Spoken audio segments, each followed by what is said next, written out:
Samantala, tiniyak ng Department of Public Works and Highways o DPWH ang agarang pagsasaayos ng daanan sa Visayas matapos manalasa ang Super Typhoon Yolanda.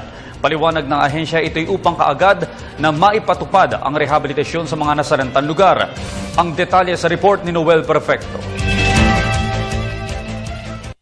DPWH Secretary Rogelio Singson na matatapos ang kagawaran ng lahat ng pangunahing lansangan na apektuhan ng pananalanta ng bagyong si Yolanda sa loob ng 12 buwan kapag walang patidang proseso.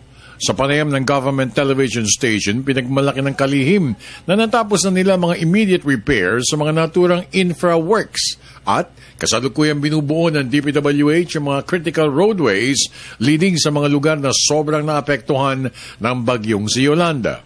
Ang binubuo na lang namin ngayon, so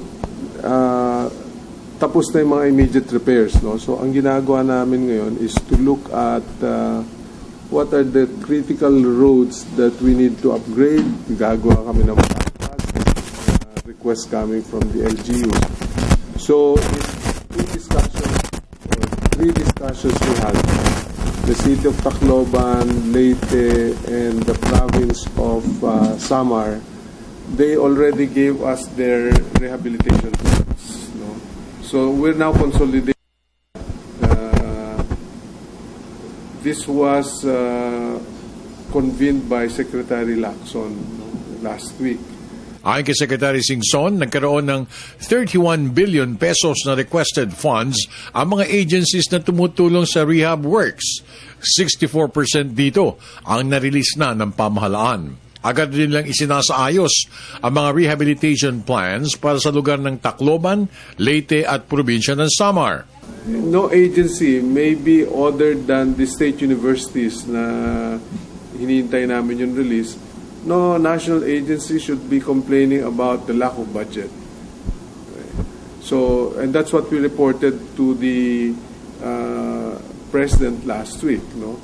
Inamin ng kalihim na isa sa mga pinoproblema ng shelter cluster ay ang relocation sites dahil mahigit 1,000 mga ektarya ang kakailanganin para sa pagtatayuan ng mga housing units, kasama na rito ang mga permanenteng pabahay sa mga pamilyang naapektuhan ng bagyo.